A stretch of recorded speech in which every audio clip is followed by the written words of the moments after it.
Hola, ¿qué tal chicos? ¿Cómo estáis? Vamos a hacer un vídeo hoy súper interesante que viene a raíz de una cosa que me pasó ayer. Y es que ayer salí con los chicos, nos fuimos a dar un paseo por el campo, a una zona rural, nos fuimos con el coche hasta el castillo de Castellar. Entonces aparcamos y cuando aparcamos había una señal, ha pasado el castillo, había una señal hacia abajo, íbamos a ver una fuente antigua y hacia la derecha 2 kilómetros más dentro podíamos ver unas tumbas. Entonces, oye, decidimos ir primero a la fuente y después ir a las tumbas. El caso es que cuando íbamos hacia la fuente, pues ya nos cruzamos con un hombre que iba con un perro paseando al perro. Estábamos en plena naturaleza, pleno campo, y el bozal lo llevaba curiosamente el hombre, no lo llevaba el perro. A raíz de eso yo grabé un vídeo, se me vino una idea a la cabeza, explicar, y lo he colgado en Library. Si lo queréis ver, os invito a que paséis, buscáis el usuario Solo Clima y lo podéis ver, porque eso es un vídeo de esos que no se puede colgar aquí en YouTube. Después, cuando volvimos de la fuente, nos fuimos a las tumbas. Y cuando nos fuimos a las tumbas, Instagram es una aplicación que yo no utilizo mucho. Y no utilizo mucho, no estoy familiarizado. Y mi hijo me quitó el teléfono para ver una cosa y cogió y se puso a grabar un directo en Instagram. El caso es que nosotros íbamos paseando y él se puso a hacer una emisión en directo, una historia, yo que sé cómo le llaman. El caso es que nos fuimos andando, nos metimos por una vereda y yo iba contestando las preguntas de la gente en el Instagram y cuando me di cuenta, llevamos un rato andando, cortamos la conexión y a la vuelta nos habíamos perdido. Nos habíamos perdido. Os lo aseguro, ¿no? Entonces, claro, me di cuenta que nos habíamos perdido porque cuando decidimos volver, en el camino de vuelta había una especie de llano donde habíamos parado y nos habíamos entretenido a charlar. Y claro, en ese llano, la historia era enganchar el camino por el que habíamos accedido a ese llano. Y ahí ya salimos mal, enganchamos otro camino. Y al enganchar otro camino ya llevamos un rato dentro del bosque y aquello no era por donde habíamos ido. Aquello se estaba cerrando en hierbajos, en historias. Total, que la niña, escuchamos un ruido de un animal que pasó, un animal grande porque cayó tierra hacia abajo. La niña se asustó, yo cogí un palo, digo ponte detrás mío y vamos hacia adelante. Y claro, volver hacia atrás, hacia el llano para buscar el camino correcto era complicado porque yo miraba al sol y el sol ya empezaba a ponerse y por supuesto lo que no quería era que me cogiera la noche. Entonces lo que hice fue abrir mi teléfono, ver la carretera donde había dejado el coche y digo, yo quiero llegar a esa carretera, vamos en línea recta hacia ese punto. Fuimos en línea recta y ir en línea recta por donde no hay vereda en el campo supone crear tú la vereda. Entonces, crear tú la vereda, yo me llené de cortes, me di con una rama en un ojo, tengo el ojo hecho que no veo apenas, no veo nada, no veo muy bien, veo borroso, hoy ya veo mejor, abrimos los pinchos, moviendo, al final dimos con el coche, dimos con el camino, dimos con el coche y volvimos a casa. Pero claro, la experiencia lo que te indica es que lo correcto es no perder la vereda, porque si ya te vas por una mala vereda, ya vas mal encaminado, amigo. Entonces, considero que es muy importante partir del camino correcto.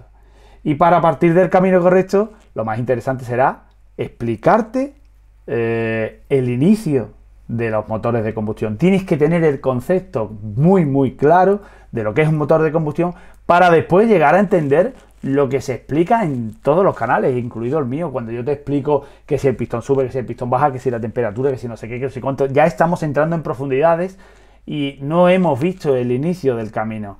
No hemos visto el inicio del camino y además no somos capaces de discernir cuando en un canal o en otro te dicen algo que que está equivocado, ¿no? Yo estoy muy habituado a ver muchos canales en los que te explican cosas. Yo no participo porque soy youtuber y tampoco quiero echar tierra encima de nadie, pero bueno, sí es cierto que hay gente que tiene unos conocimientos sobre un tema, se mete en Honduras y oye, se mete en Honduras y mete unas pifias y cuenta cosas equivocadas y todo esto nace de no saber dónde está el camino correcto para empezar tu andadura. Entonces tú ya vas por el camino equivocado y tienes que ir abriendo un nuevo camino, tienes que inventarlo y te tienes que inventar las cosas y la vas explicando mal y no es el camino correcto. Al final puede ser que llegue, nosotros llegamos al camino correcto, pero mira, todo lleno de cortes, todo lleno de rozaduras, los niños todos pinchos.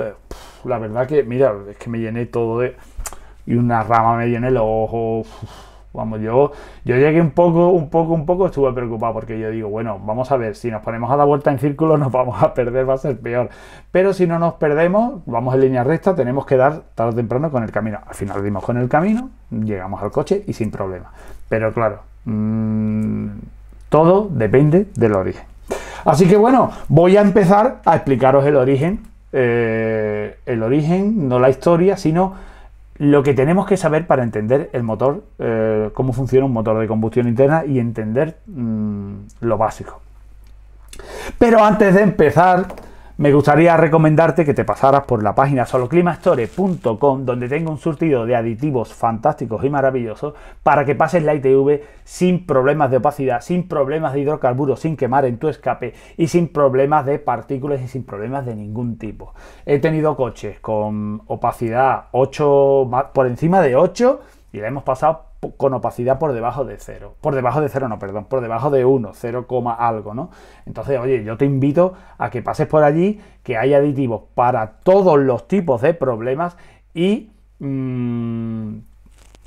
pases la ITV sin problema. Porque en la coyuntura que se nos viene encima, como se han empeñado en quitarnos los coches de combustión, se han empeñado en sumirnos en la pobreza, se han empeñado en una serie de cosas, los poderes, que ahora es un mal momento para arriesgarse a comprarse un coche nuevo y tenemos que alargar la vida de los nuestros. La vida de los nuestros funcionan perfectamente, pero llegamos a la ITV y en la ITV nos lo echan para atrás. Así que soloclimastore.com y busca los aditivos y está, vamos, lo tengo súper mascado en los vídeos, la gente me contesta, la gente me pone los mensajes, me agradece porque pasa la ITV y van con los coches muy antiguos, que gracias a esos aditivos han retrocedido a una situación de prácticamente casi nuevo y lo único que haces es una limpieza y es un tratamiento al combustible fantástico, maravilloso, barato y te ayuda a pasar la ITV, así que te lo recomiendo. Soloclimastore.com, soloclimastore.com.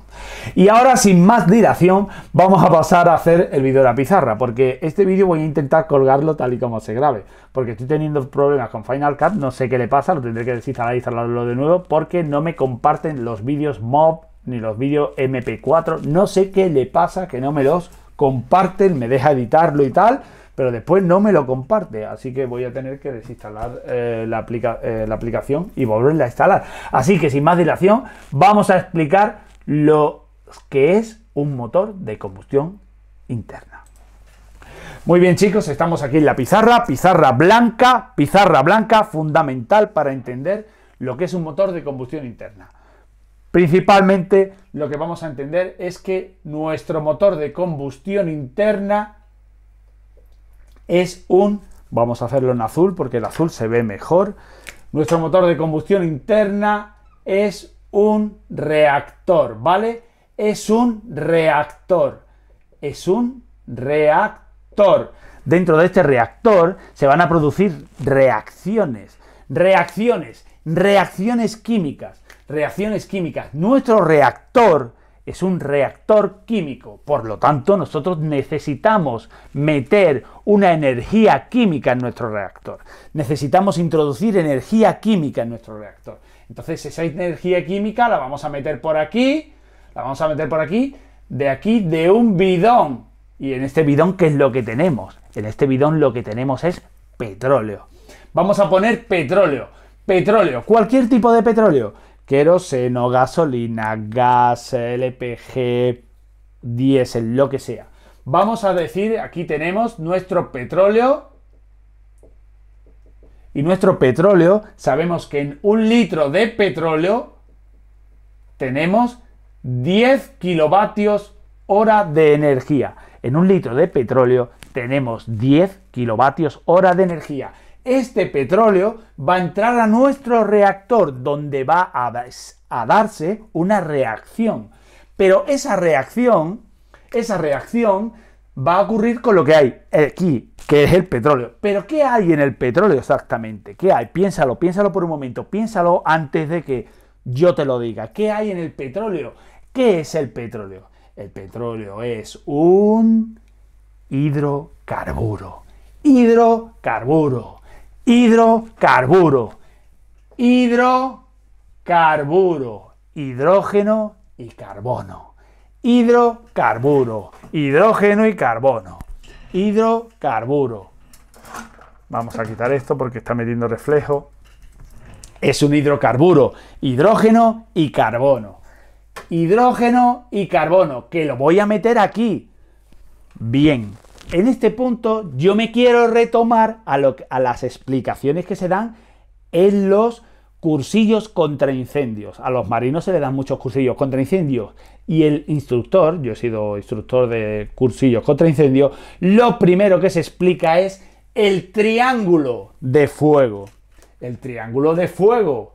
El triángulo de fuego. El triángulo de fuego está formado por tres cosas que son imprescindibles para yo tener fuego. Voy a necesitar un combustible. Voy a necesitar un comburente y voy a necesitar calor. Una vez que tengo estas tres cosas ya puedo tener fuego, pero para que el fuego me dure en el tiempo me falta una, que es la reacción en cadena. La reacción en cadena. Reacción en cadena. Claro, si yo enciendo y corto, si yo tengo el fuego y quito el combustible, o quito el comburente, o quito el calor, se me enfría el fuego, o se me ahoga, o se me queda sin combustible, entonces se apaga. Para que se mantenga el fuego, el triángulo de fuego, combustible, comburente, calor y reacción en cadena.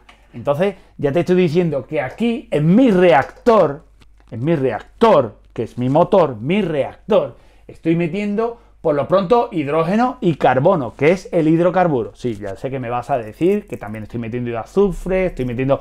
Tranquilo, eso lo vemos más adelante. Pero nosotros estamos en la iniciación del motor de combustión. Hidrógeno y carbono. Por lo tanto, el hidrógeno y carbono es mi combustible. Es mi combustible en el triángulo del fuego. Y claro, un motor, mi reactor, que es un motor, es un reactor térmico. Es un reactor térmico. Mi reactor va a transformar esta energía química en ¿qué? La va a transformar. Mi reactor va a transformar la energía química en energía térmica, porque es un reactor térmico. Va a transformar la energía térmica y la energía térmica la va a transformar en trabajo. Va a salir un eje que gira y la va a transformar en trabajo. Una turbina, por ejemplo, es un reactor térmico también. Transforma la energía química en calor y el calor en trabajo. ¿Vale? Ese es mi reactor. Bueno, entonces estamos diciendo que estamos metiendo el hidrocarburo, estamos introduciendo el hidrocarburo. Pues oye, el hidrocarburo es mi combustible. ¿Qué me falta aquí? ¿Qué me falta aquí? Para tener fuego, ¿qué me falta? El comburente. Y el comburente universal es el oxígeno. El comburente universal, el oxígeno, está en el aire. ¿Cuánto oxígeno hay en el aire? En el aire hay 21% de oxígeno. El resto, nitrógeno, es el 78%. Y el 1% que me queda es el resto de gases que hay. Dentro de ese 1%, el 95% es vapor de agua. El 95% vapor de agua. Lo cual quiere decir que de ese 1% el vapor de agua, pues fíjate, el CO2 que existe es el 0,04. Vamos a ponerle 0,04 para que no me llore mucho el pijo flauteo. Es muy poco, ¿eh? Es muy poco. Pero, por tanto, en el aire solo tengo esto y esto, ¿vale? Entonces, yo ya meto aquí aire, que es mi comburente, meto combustible, que es mi petróleo, 1 litro cada 10, 1 litro me da 10 kilovatios hora, un litro 10 kilovatios hora, y tengo mi aire, que tengo mi 21% de oxígeno. ¿Por qué necesito el oxígeno? Pues porque yo ahora voy a producir mi reacción química dentro de mi reactor. Voy a combinar el hidrógeno con oxígeno y voy a combinar el carbono con oxígeno. El hidrógeno con el oxígeno, ¿qué me va a dar? Pues me va a dar H2O, y el carbono con el oxígeno me va a dar CO2. Me va a dar H2O más calor y me va a dar CO2 más calor. Tú tocas el motor y ¿cómo está? Calentito. Toca la turbina, está calentita. Pones la mano en los gases de escape, ¿cómo están? Calentitos. O sea, dentro hay calor. Parte de ese calor se va a transformar en trabajo aquí en el eje, y parte de ese calor se va a ir en las pérdidas. Pérdidas por rozamiento, pérdidas por refrigeración y pérdidas por escape. Se me va a ir. Se me va a ir. Lo voy a perder. Lamentablemente. La lucha por la eficiencia es la lucha por conseguir que ese calor que pierdo cada vez sea menor. Que cada vez sea menor no quiere decir que mi motor esté frío, porque mi motor tiene que trabajar a una temperatura a la que está calculada que los materiales se van a dilatar y se van a ajustar. Cuando llegue a esa temperatura, mi motor tengo que intentar mantenerlo. Pero claro, yo sigo generando energía aquí dentro. Y mi motor tiene el rendimiento que tiene. Yo tengo mi petróleo, que un litro son 10 kilovatios hora. Y vamos a suponer un motor estándar, diésel, gasolina, me da igual. Vamos a poner un 35% de eficiencia.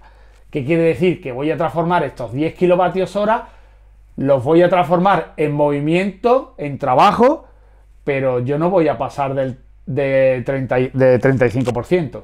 Es decir, voy a tener 3,5 kilovatios hora como mucho transformados. El resto, hasta 10, los voy a perder. 6,5 se me va en pérdidas.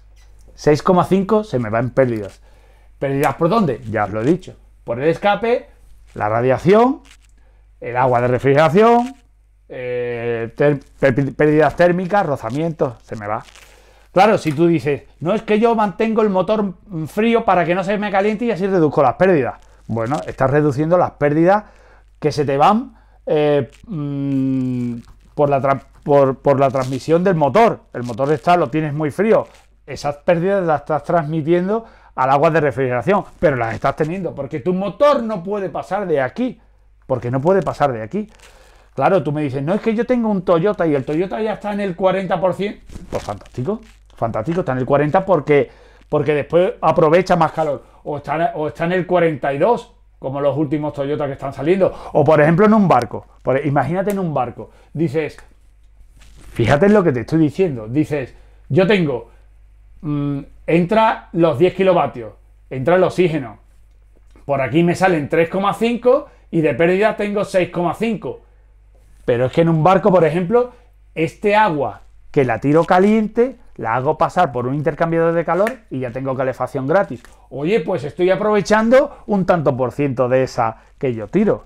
O por ejemplo, si dices, no, es que yo los gases de escape que también van calientes, antes de salir a la calle, los paso por una caldereta de gases de escape, caliento ese agua que está ahí y la utilizo para atomizar vapor en cualquier aplicación del buque. Oye, pues ese tanto por ciento estoy reaprovechando. Eso es lo que se llama la cogeneración, que la cogeneración nace en los barcos.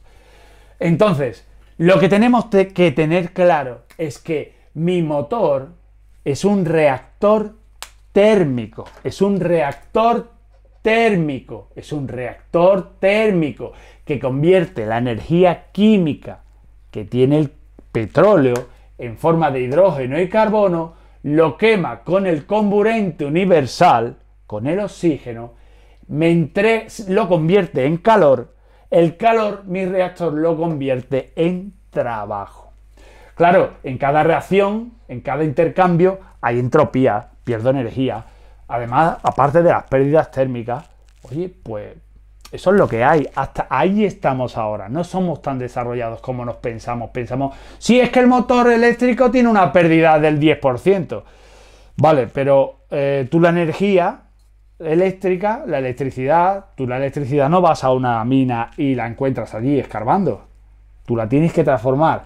Y a día de hoy, más del 80% de la energía eléctrica en forma de electricidad la conseguimos de la quema de un hidrocarburo, hidrógeno y carbono, hidrocarburo, hidrógeno y carbono. Dos detalles para acabar este vídeo, muy importantes. Ten en cuenta, por un lado, que un litro de petróleo tiene 10 kilovatios hora. Uno de los problemas que tiene el eléctrico es que en un kilogramo de batería de litio solo entran 0,160 kilovatios hora. Solamente 0,160 kilovatios horas en un kilogramo de litio, de batería de litio. Mientras que en un litro de petróleo, que pesa menos de un kilo, pues tienes 10. Claro, ahí está el caballo de batalla. Eso hay que pasar ese listón, hay que conseguir aumentar la densidad energética. Y el segundo aspecto que te quería comentar antes de acabar este vídeo es que fíjate en un detalle muy importante. El petróleo es un hidrocarburo, hidrógeno y carbono. Dentro hay una reacción térmica y tiramos H2O y agua. Sí, cuando tú vas y arrancas el motor, tiras H2O, que no es visible, y tiras agua, que tú ves como que parece vapor. ¿Por qué es vapor? ¿Por qué es vapor? Tiras agua porque ahí hay vapor. Entonces, claro, tú dices, bueno, pero es que yo veo el humo negro de mi coche. Pues el humo negro de tu coche es porque algo está pasando mal. Hemos dicho que, a ver, este quiero borrar porque quiero que se vea. Hemos dicho que el hidrógeno, un hidrógeno se va H2O, el H2O,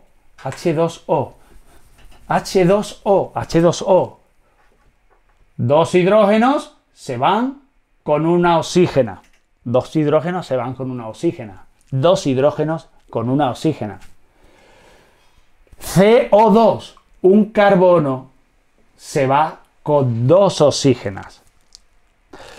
Entonces, amigo, esto es un poquito... Si nosotros tenemos nuestra energía química en forma de hidrógeno y carbono, que es el petróleo, y tenemos nuestro comburente universal, que es el aire, pues estos dos hidrógenos se van con una oxígena. Tengo bastante para cubrir la necesidad. Pero si tengo poco oxígeno, un carbono pues no podrá irse con dos oxígenas.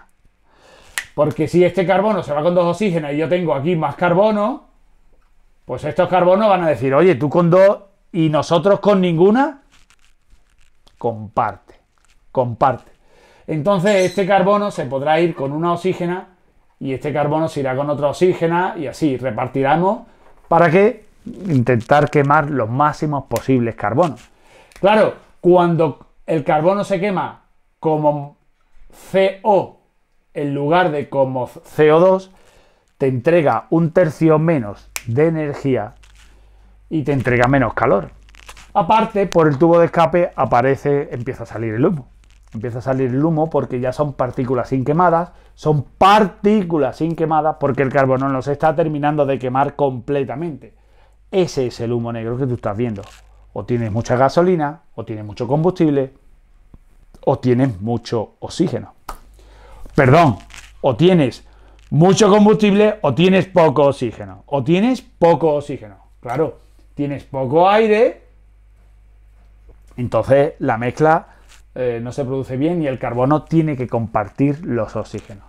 Entonces cuando te sale el humo, te sale el monóxido de carbono, que es tóxico. Y entonces cuando se dan las noticias estas que ocurren todos los inviernos, de la parejita que está en el coche, allí tocándose, haciéndose cositas, en un garaje, y entonces ella le dice a él que tiene frío, y él arranca el coche dentro del garaje, el coche se come el oxígeno, se come el comburente, Y cuando empieza a faltar combustible, ya por el tubo de escape del coche ya no sale CO2. Empieza a salir monóxido de carbono. Y el monóxido de carbono es tóxico.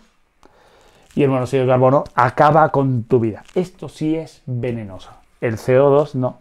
Además, una cosa interesante y es que el CO2 se utiliza en las instalaciones contra incendios como agente extintor. ¿Por qué? Porque el CO2 desplaza el oxígeno. Como prueba tenemos esta noticia de todos los inviernos. El CO2 desplaza el oxígeno. ¿Y cómo desplaza el oxígeno? Pues el oxígeno se va arriba y el CO2 se va abajo, pesa más. Podemos buscar en YouTube vídeos del CO2, de experimentos, donde el CO2 tú lo puedes poner en un vaso. No se ve, pero está ahí. Lo han sacado de una vela que está ardiendo, está emitiendo CO2 y lo tienen en el vaso. Tienen el CO2 en el vaso, no se va hacia arriba porque pesa más. Entonces tienen la vela aquí y lo que hacen es que vierten como si fuera agua el contenido del CO2 encima de la vela. No se ve y la vela se apaga. Lo puedes buscar, voy a intentar buscarlo y dejarte el link abajo. Eso es una prueba de que el CO2 no va arriba. La única razón por la que el CO2 sube arriba es porque sale caliente del reactor térmico que te acabo de explicar. Sale caliente de este reactor, sube y cuando se enfría baja. Si es que arriba se quedan las partículas. Se quedan las partículas de monóxido de carbono. Se quedan las partículas de inquemados. Inquemados. Se quedan los inquemados. Los inquemados son los que suben con la temperatura y cuando están arriba y se enfríen deberían de caer. Se forma nucleación de gotas de H2O de las nubes y allí se queda y te forma la boina tóxica que no se va hasta que la arrastra la lluvia cuando llueve.